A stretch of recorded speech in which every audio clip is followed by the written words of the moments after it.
Ceci est un livre audio autogénéré par Google. Du même auteur.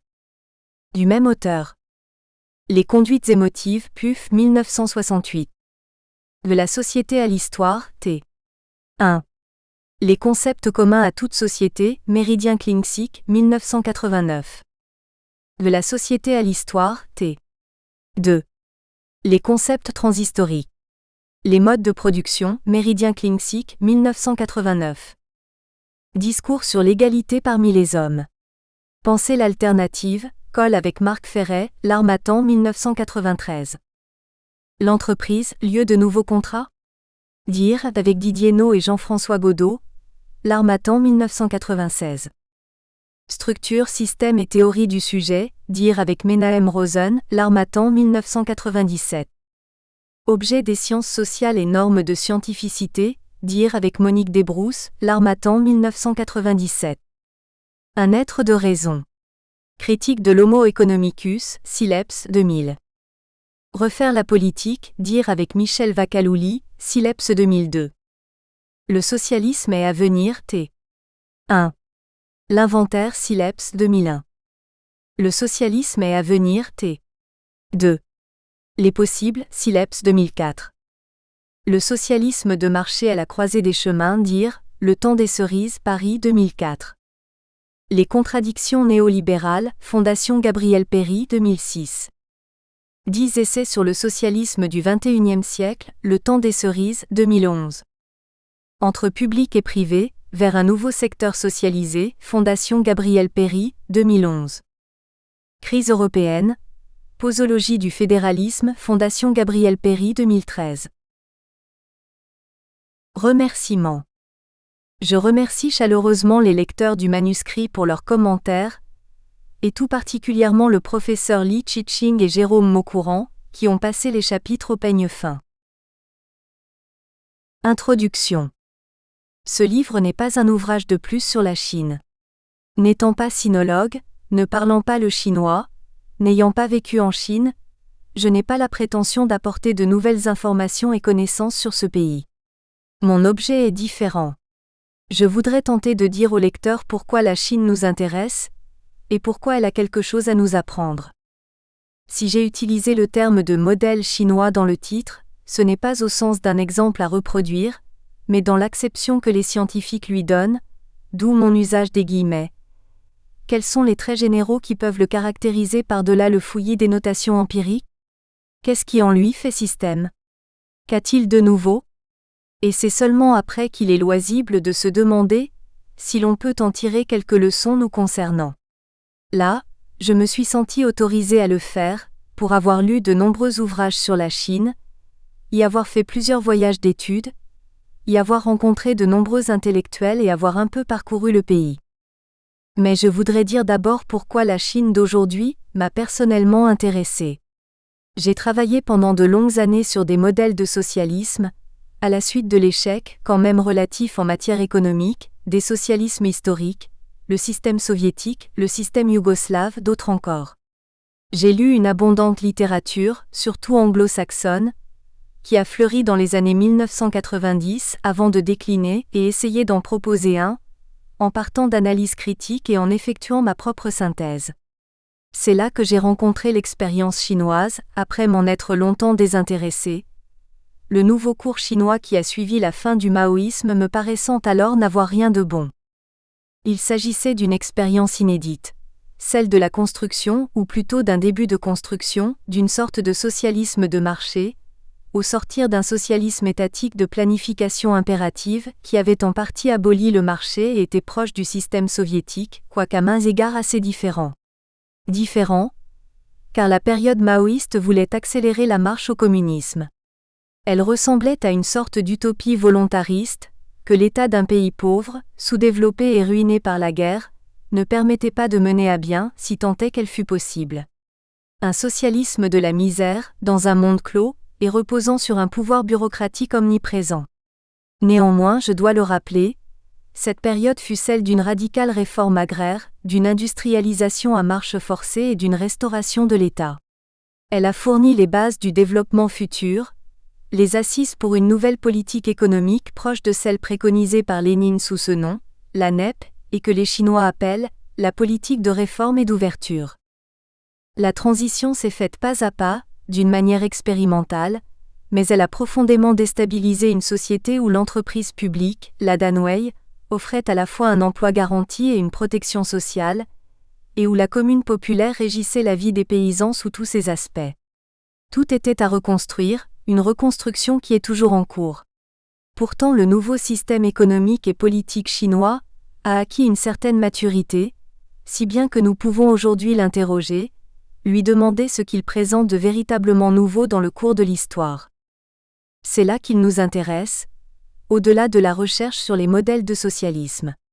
Quelles leçons pouvons-nous en tirer, alors même que les dirigeants chinois le présentent comme un socialisme à la chinoise, propre aux conditions du pays, et qu'ils n'ont nullement la prétention de l'exporter tel quel, à la différence de feu l'Union soviétique qui se donnait comme l'exemple à suivre.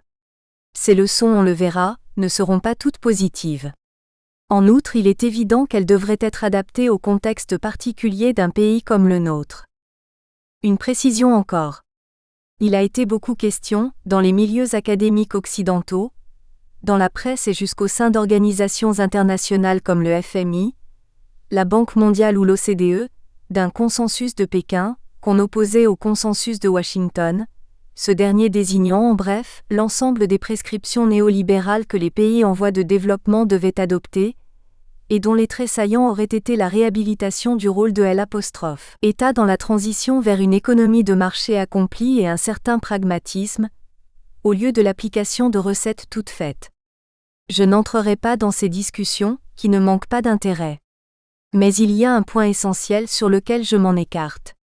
Dans l'ensemble, elles ont consisté à considérer que le modèle chinois n'était qu'un cas particulier de la trajectoire de ces États asiatiques, qui avaient si bien réussi leur rattrapage par rapport aux pays développés, soit le Japon et les 4 dragons asiatiques, et que la Chine n'aurait fait que suivre leur exemple.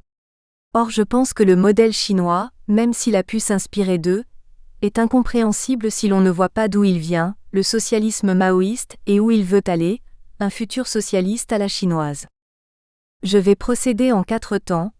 D'abord montrer comment la politique économique chinoise, au sens large, est à l'opposé des politiques néolibérales qui nous régissent aujourd'hui. Il s'agit plutôt de politiques de type keynésien, adaptées à une époque de globalisation plus avancée que celle qui avait cours du temps de Keynes.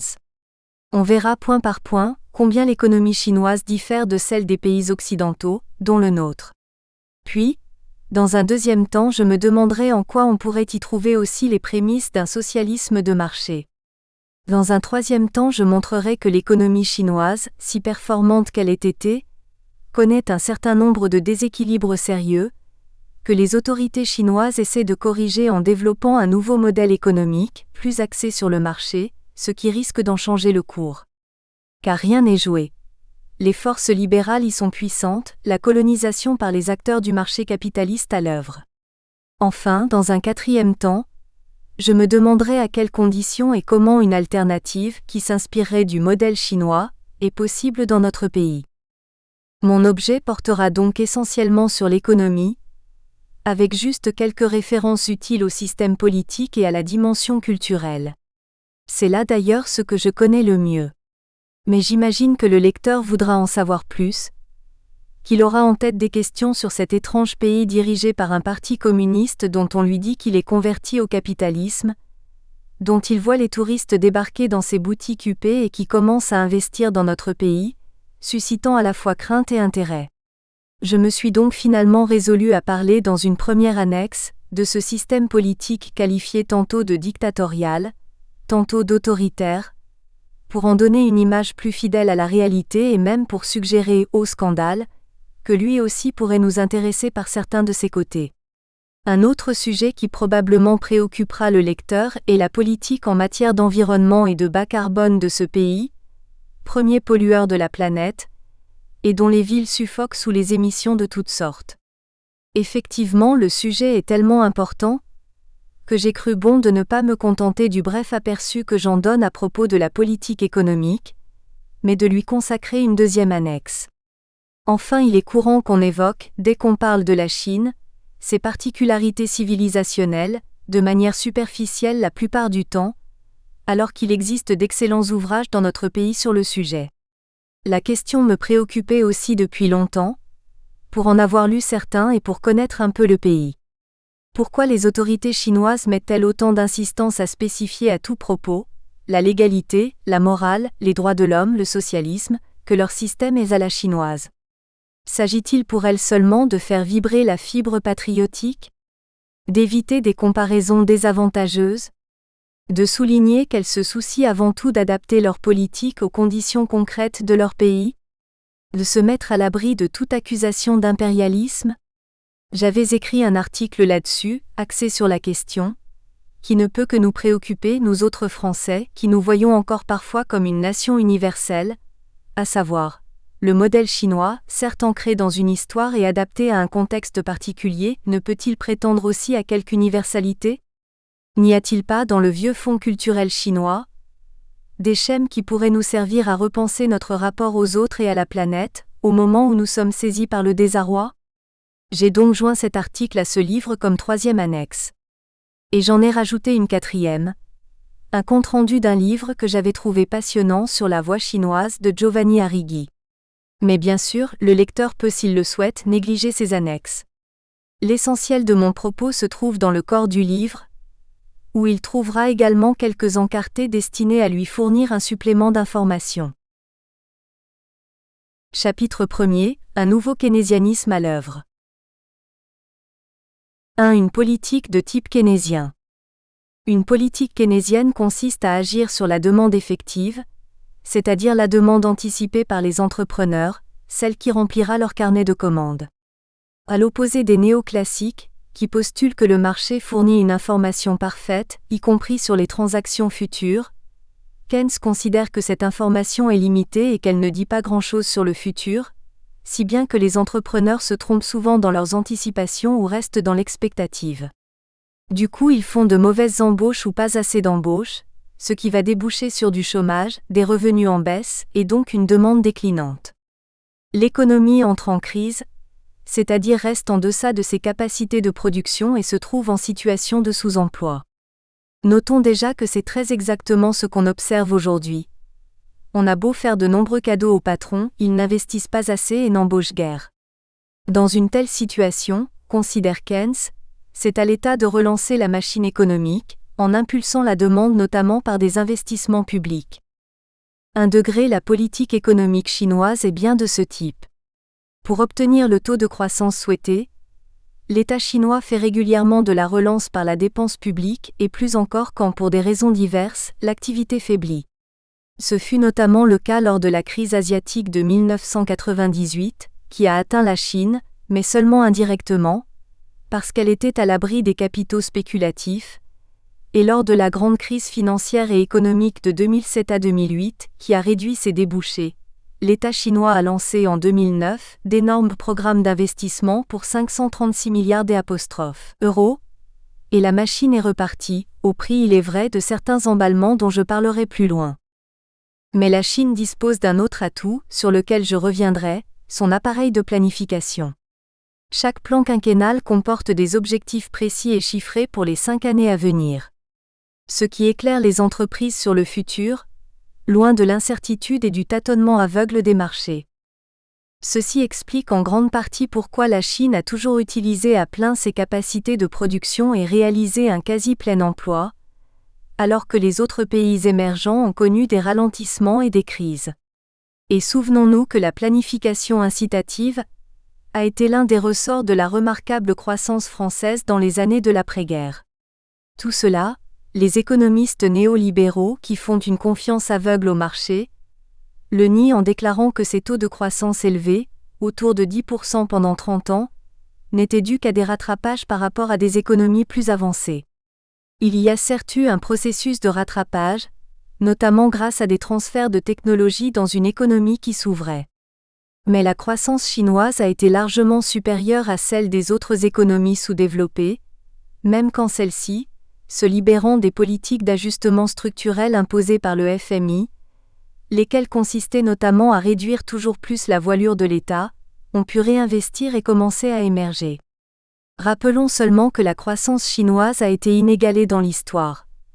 Un PIB multiplié par 20 en l'espace de 3 décennies. Autrement dit une progression de 2000%. J'ai été frappé, lors d'un récent voyage en Chine, par la rapidité de ce développement. De retour dans ce pays après 8 ans, je n'ai plus reconnu les grandes villes, Pékin ou Wuhan, où j'ai refait les mêmes parcours, ni les campagnes, du moins pour ce que j'en ai vu. Un système productif autonome. La croissance chinoise diffère de celle d'autres pays émergents non seulement par son ampleur, mais encore parce qu'elle vise à constituer un système productif complet, couvrant tous les secteurs de l'économie. Elle n'est donc pas fortement dépendante de ressources particulières, matières premières, pétrole, produits agricoles, ni de ce fait soumise aux aléas de la demande et de la conjoncture mondiale. Elle est certes encore trop tournée vers les exportations, mais celle-ci concerne désormais de plus en plus de domaines. Cette croissance a largement doté le pays de toutes les infrastructures d'une économie développée, couvrant peu à peu l'immensité de son territoire. Elle s'accompagne d'un immense programme d'urbanisation qui a évité les déséquilibres courants dans les économies du Sud, énormes métropoles ceinturées de bidonvilles, et même dans les économies développées, avec leurs zones périurbaines et leurs campagnes désertées. Et ceci notamment grâce à de grands programmes de logement social, et à la réorganisation de l'habitat dans les campagnes. Tout cela fait partie d'un projet politique souverain et conduit à dire, comme le note Samir Amin, que la Chine est la seule puissance que l'on peut qualifier véritablement d'émergente, car échappant à une position périphérique dans le système mondial, les autres, à quelques exceptions près mais de moindre taille, Taïwan, la Corée du Sud, restant dans une position subordonnée qui leur interdit de rattraper les économies du centre. Certes, la croissance chinoise aujourd'hui ralentit, 6,7% en 2016, 6,9% en 2017, et les commentateurs occidentaux à la fois de s'en réjouir, la Chine rejoindrait peu à peu la norme des pays développés et de le déplorer, elle contribue à plus de 25% de la croissance mondiale. Mais tout d'abord le 13e plan quinquennal, 2016 à 2020, prévoit de la maintenir autour de 7%, ce qui reste bien supérieur à celle des autres pays, Inde comprise, et devrait permettre de doubler le PIB et le revenu par habitant par rapport au niveau de 2010. Ensuite, ce ralentissement est normal dans un pays qui a largement développé ses infrastructures et où la population active tend à diminuer. Enfin, il est nécessaire pour assurer une croissance plus saine et plus durable, car il s'agit de ne pas reproduire les dégâts environnementaux qui ont accompagné la croissance précédente, j'y reviendrai plus loin. 2 degrés. Il existe un autre moyen de doper la croissance. Je reviendrai bien sûr sur le coût et les dégâts de cette croissance et sur la nécessité d'en changer la nature, c'est la politique monétaire. Les néolibéraux, quant à eux, ne sont jamais allés jusqu'au bout de leurs idées, à savoir abolir la politique monétaire, laisser faire les banques et les marchés de capitaux, voire mettre en concurrence des monnaies privées. Généralement, ils recourent à la banque centrale pour surveiller l'inflation, maintenir la croissance et l'emploi. Cette banque, par l'usage des taux directeurs et par d'autres moyens, agit sur les taux d'intérêt, donc sur le crédit, donc sur l'activité. Keynes, lui, avait soutenu qu'il fallait offrir de la monnaie à de bas taux d'intérêt pour favoriser l'investissement et pour réduire la préférence pour la liquidité, notamment à des motifs de spéculation. C'était donc pour lui à la Banque centrale d'agir d'une façon qui soit véritablement utile à l'économie réelle, en manipulant de façon adéquate les taux d'intérêt. Notons déjà à ce propos l'exception que représente la Banque centrale européenne, à laquelle ces statuts, tels qu'ils ont été exigés par l'Allemagne lors de la création de la monnaie unique, n'imposent qu'une mission, le maintien de l'inflation autour de 2%, et non le soutien à la croissance et à l'emploi. La Chine a un usage beaucoup plus intensif de la politique monétaire. Sa banque centrale n'est pas autonome, c'est-à-dire détachée de l'État et tributaire des marchés de capitaux, marché du crédit et marché financier. Elle est aux ordres du gouvernement, elle obéit toujours même quand elle a ses propres vues, à ses objectifs. C'est donc le gouvernement qui tout d'abord, lui fixe ses objectifs en termes d'inflation. Et ce point est crucial. Car l'inflation n'est pas cette malédiction agitée par les dirigeants allemands. Elle a notamment cette vertu de dévaloriser les dettes, privées et publiques, donc de réduire la rente et par suite l'enrichissement des rentiers, lesquelles sont représentées dans les économies occidentales, par ces puissances considérables que sont les investisseurs institutionnels, fonds de pension, fonds d'investissement, fonds d'assurance, fonds souverains. La politique monétaire visant à maintenir l'inflation au plus bas est donc, sous le prétexte de ne pas réduire le pouvoir d'achat des salariés, dont il est en fait toujours loisible d'augmenter les salaires, une politique de classe servant non pas à euthanasier les rentiers comme le voulait Keynes, mais bien à leur faire la partie belle. La Chine, elle, ne fait pas une telle politique monétaire. Elle se contente de faire surveiller par la Banque centrale l'inflation pour qu'elle reste à un niveau raisonnable, celui qui correspond à la progression de l'activité. La Banque centrale chinoise. Contrairement à la Banque centrale européenne, la Banque centrale chinoise, en charge de la politique monétaire du pays, n'est pas indépendante, pas plus que ne l'est la commission bancaire. Elle n'est pas autonome non plus, étant intégrée depuis la réforme de 1978, au sein même du gouvernement de la Chine. La nomination de son gouverneur, qui siège au Conseil des affaires d'État, le gouvernement chinois, relève d'une décision du président de la République, sur proposition du Premier ministre. Ce choix devant ensuite être approuvé par l'Assemblée nationale populaire. Les fonctions de la Banque centrale sont larges et couvrent tous les domaines de la politique monétaire, à l'exception de certaines de ses composantes externes, en l'occurrence, la gestion des réserves officielles en devises, de la dette extérieure, et pour partie du régime du taux de change du renminbi, ainsi que du monitoring de la balance des paiements, lesquels sont confiés à une agence publique distincte mais étroitement liée à elle, l'administration des État du change extérieur, de laquelle a été détachée la gestion des fonds souverains. Ainsi, les missions de la Banque populaire de Chine se concentrent pour l'essentiel sur la supervision des établissements bancaires domestiques et la régulation des composantes internes de la politique monétaire, c'est-à-dire l'ajustement des évolutions du taux d'intérêt, de la masse monétaire et du volume des crédits en fonction des objectifs de croissance de l'économie fixés par les orientations stratégiques du Conseil d'État, ce qui dépasse, en pratique, le seul contrôle du taux d'inflation. Et à la différence de la Banque centrale européenne, beaucoup plus vigilante pour surveiller le gonflement des actifs réels, entrant dans le pouvoir d'achat des ménages, que celui des actifs financiers, ne concernant qu'une infime partie de ces derniers et ayant causé les dégâts que l'on sait, la Banque centrale de Chine a su jusqu'à présent déployer les efforts nécessaires et efficaces pour prévenir tout risque grave de crise bancaire ou de crise immobilière qui ne semble pas aujourd'hui constituer les facteurs les plus menaçants pour la croissance du pays. Ensuite, la Banque centrale chinoise agit, sous le contrôle du gouvernement, de manière très volontariste sur les taux d'intérêt, par l'usage des taux directeurs, mais aussi par celui d'un autre instrument rustique mais très efficace, celui des réserves obligatoires. Il s'agit de ces pourcentages de la création monétaire par les banques qui sont obligatoirement déposés, donc gelés, dans les comptes de la Banque centrale. Ce n'est pas tout. Les taux d'intérêt ne sont certes plus entièrement administrés, c'est-à-dire fixés par l'État sans tenir compte de l'évolution de l'offre et de la demande de monnaie, mais semi-administrés. Il existe des marges de variation possibles autour de taux planchers et de taux plafonds de rémunération de l'épargne et du crédit aux entreprises et aux ménages. Tout cela permet donc de contrôler l'offre de monnaie dont l'économie a besoin. Et cela fonctionne.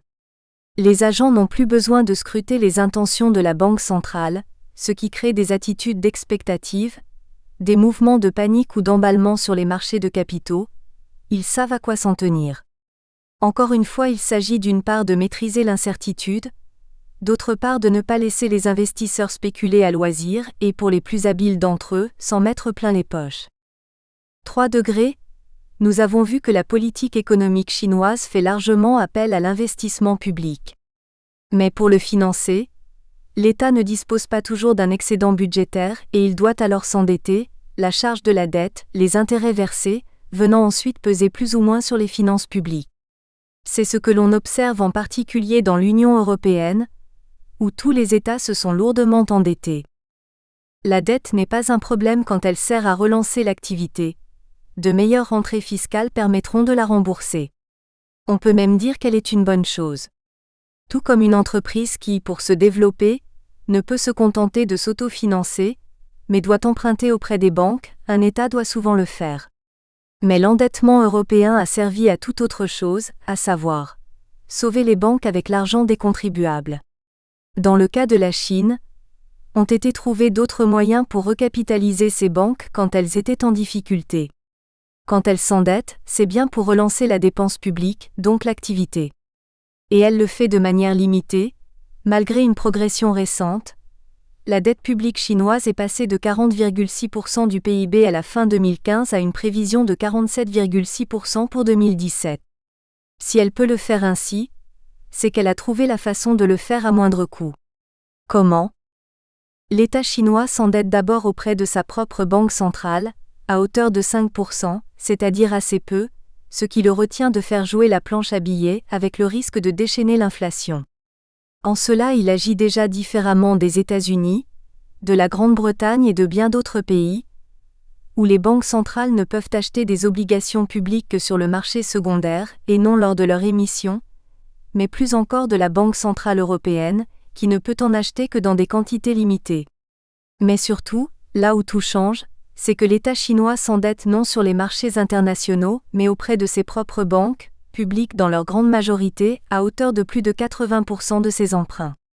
Il fait en cela comme le Japon, qui a une énorme dette publique, 245% du PIB, c'est-à-dire plus de 2 années de la richesse nationale produite, sans être en péril pour autant, cette dette étant détenue presque intégralement par des acteurs nationaux. Mais à la différence du Japon, il contrôle le taux de crédit des banques, si bien que sa dette est finalement souscrite à bon marché. 4 degrés, nous venons de le voir. La politique économique et monétaire de la Chine est une politique volontariste, d'inspiration keynésienne, de la demande. Une politique de la demande est, en économie fermée, une bonne chose pour 2 raisons. La première est que, en visant à soutenir l'activité, elle est favorable à l'emploi, et qu'un quasi-plein emploi est favorable à la montée des salaires. C'est l'opposé d'une politique de l'offre, quand elle consiste à baisser d'une manière ou d'une autre les salaires, soit le salaire direct, soit le salaire indirect venant des prestations sociales, soit les deux. Elle est donc à l'avantage des salariés, et au détriment des détenteurs de capitaux. La deuxième raison est qu'elle est la plus propre à soutenir l'activité, car ce sont les salariés qui consomment le plus et qui épargnent le moins. Les néolibéraux utilisent souvent un argument spécieux. En enrichissant les déjà riches, elle profiterait finalement aux salariés aussi, en suscitant des emplois pour satisfaire les besoins des premiers. C'est la théorie du ruissellement, déjà soutenue au XVIIIe siècle par Bernard de Mandeville dans sa fable des abeilles. Les dépenses du riche donnent du travail au tailleur, au cuisinier, au boulanger, etc. L'ennui est que cette théorie est fausse, comme viennent de le reconnaître même des économistes du FMI. Les riches en effet non seulement consomment moins en proportion de leur fortune que les salariés, mais encore ils dépensent davantage à l'étranger et importent davantage de l'étranger. En réalité, la théorie de l'offre, dont l'axiome principal repose sur la baisse du coût du travail, comme c'est l'antienne des gouvernements français à l'unisson des autres dirigeants européens, n'a d'intérêt qu'en économie ouverte, dans la mesure où elle peut favoriser les exportations en rendant les entreprises d'un pays plus compétitifs sur le marché international. Remarquons ici combien cette politique est largement absurde pour les pays de l'Union européenne. Ce que l'un gagne, l'autre le perd, et l'excédent commercial des uns fait le déficit des autres dans un contexte où la majorité des échanges se fait au sein de l'Union elle-même. Au total, c'est une stratégie perdante, puisque la course au moins-disant salarial fait que la demande diminue dans l'ensemble des pays de l'Union avec la baisse ou la stagnation des salaires. L'Allemagne elle-même commence à s'en rendre compte, se trouvant face à une demande en berne venant des autres pays de l'Union. Le seul intérêt de la baisse des coûts est de pouvoir plus facilement exporter à l'extérieur de l'Union. Encore faut-il que celle-ci soit conséquente. Qu'en est-il de la Chine ? Elle n'a pas eu à faire baisser ses coûts de main-d'œuvre, parce que ceux-ci étaient très bas et qu'elle disposait d'un énorme réservoir de main-d'œuvre prête à travailler à vil prix pour voir sa condition s'améliorer. Et en réalité, ce n'était pas seulement ces bas coûts de la main-d'œuvre qui ont fait tout son succès à l'exportation, j'y reviendrai. Qu'en est-il à l'heure actuelle ? Après que les salaires y ont progressé régulièrement, et encore plus nettement ces dernières années, à mesure que les salariés urbains et les migrants devenaient plus exigeants. La Chine fait-elle à son tour baisser le coût de la main-d'œuvre, notamment en diminuant les impôts versés par les entreprises et les prestations sociales, pour faire face à la concurrence d'autres pays asiatiques où les salaires sont plus bas et à la menace des multinationales ou même des entreprises nationales d'y délocaliser une partie de leur production? Tout au contraire, le gouvernement chinois ne fait pas que suivre passivement la poussée des salaires. Il la favorise par des augmentations régulières du salaire minimum, variables selon les provinces, et par une politique visant à réduire les inégalités entre les provinces, entre l'Est et l'Ouest du pays. C'est ainsi que le plan quinquennal 2010 à 2015 avait prévu que le salaire minimum serait rehaussé de 13% en moyenne par an. Il accroît également le salaire indirect en développant les prestations sociales. Le gouvernement, enfin, a compris que pour que le pays conserve sa puissance exportatrice, il lui fallait agir non pas sur la compétitivité coût, mais sur la compétitivité hors coût, c'est-à-dire sur la formation des travailleurs et sur la technologie, en favorisant la montée en gamme de la production. D'où un intense effort de recherche-développement, dont les résultats sont déjà bien tangibles. La Chine concurrence aujourd'hui l'Occident dans la production de trains à grande vitesse, dans l'industrie nucléaire, dans les produits informatiques, dans l'aéronautique, etc. Elle commence même à prendre de l'avance dans certains secteurs, comme les panneaux solaires et les éoliennes. Le bond technologique chinois. Un visiteur qui reviendrait en Chine quelques 5 ans après un précédent voyage aurait du mal à la reconnaître, et serait même dérouté par son degré de modernité. Voici quelques exemples empruntés à la vie quotidienne. Les trains à grande vitesse se sont multipliés. Les lignes couvrent 22 000 km, les 2/3 du reste du réseau mondial, et le dernier plan quinquennal prévoit de doubler l'étendue du réseau d'ici 2020. Après le scooter électrique, omniprésent dans les villes chinoises, la voiture électrique monte en puissance, soutenue par de très fortes subventions. L'immense majorité des Chinois possèdent un smartphone qui sera équipé d'ici 2020 de la 5G. Avec ce smartphone, sans carte de crédit donc, ils paient leurs achats dans les magasins, dont certains sont déjà sans caissière ou des livraisons à domicile. Avec lui, ils acquittent la location de vélos n'importe où en ville. Une application GPS indique où ils sont disponibles, ou de toutes sortes d'objets, des batteries pour recharger leur appareil, un parapluie ou même un ballon de basket, ce qui crée une économie du partage, heureusement moins consumériste. Les espèces monétaires, omniprésentes il n'y a pas si longtemps, sont en voie de disparition, plus rapidement qu'en Suède. Déjà, dans certains distributeurs automatiques de billets ou certains magasins, il n'est même plus nécessaire d'utiliser carte bancaire ou smartphone, la reconnaissance faciale suffira. Mais, au-delà de ces technologies numériques, ce sont tous les domaines de la recherche fondamentale ou appliquée, l'industrie, le spatial, les biotechnologies, etc., où la Chine se place à l'avant-garde mondiale. 450 000 robots y sont en fonctionnement, contre 309 600 en Amérique du Nord et 35 000 en France. La région de Shenzhen est déjà connue comme la Silicon Valley du hardware. En matière de brevets, la Chine a reçu plus de demandes de brevets que les États-Unis, le Japon, la Corée du Sud et l'Office européen des brevets réunis. 5 degrés. Enfin, la Chine finance encore aujourd'hui principalement son économie par le crédit bancaire, bien plus que par les marchés financiers, marchés d'obligations, d'actions et de produits dérivés. On verra plus loin pourquoi elle a recouru à ces marchés, et les risques que cela comporte. On dira seulement pour le moment que ces risques sont relativement pris en compte, et que la régulation de ces marchés y est bien plus sévère que dans les pays occidentaux. En outre, le crédit y est encadré d'une façon originale. Guidés par des taux de référence, les banques n'ont pas libre cours pour alimenter l'économie, au risque soit d'en faire trop, soit de n'en faire pas assez.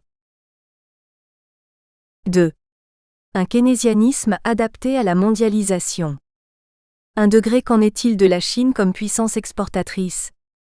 On a dit et répété qu'elle ne devait son essor qu'à ses exportations massives, dues au faible coût de sa main-d'œuvre, à son rôle d'atelier du monde.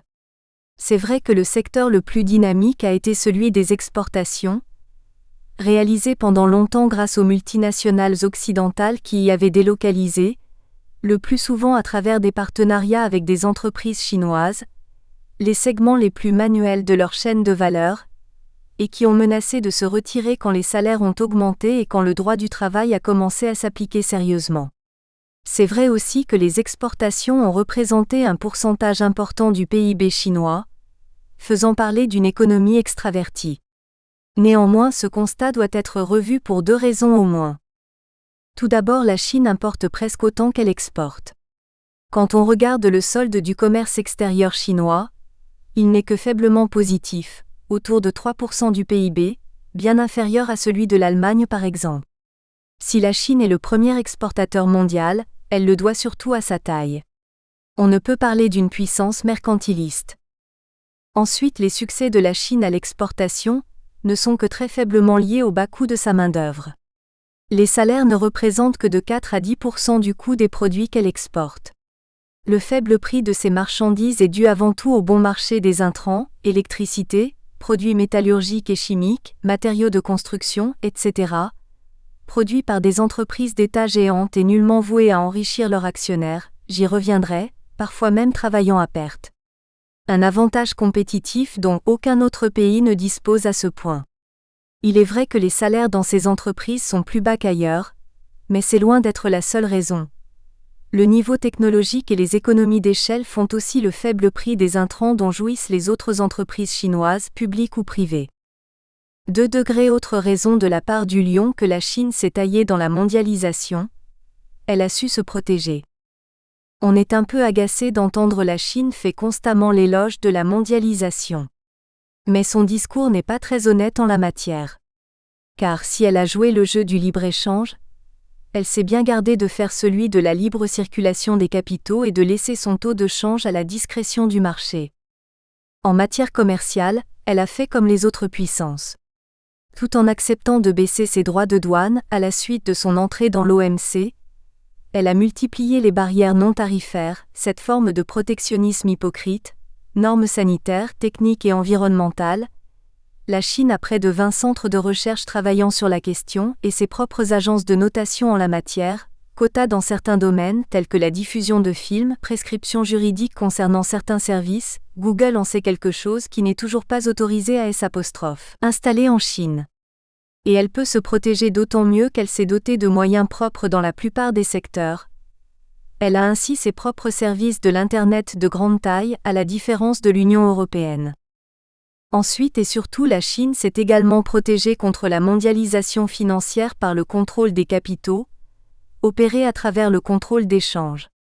Si, en matière commerciale, les transactions sont libres, sous réserve des barrières non tarifaires évoquées précédemment, en matière financière elles sont très contrôlées. Au-delà de certains montants, on ne peut sortir ou faire rentrer des capitaux sans autorisation. Un contrôle qu'il est aujourd'hui envisagé de desserrer. Nous espérons que vous avez apprécié cet aperçu. Pour continuer à écouter ce livre audio sur Google Play Livres, utilisez le lien dans la description de la vidéo.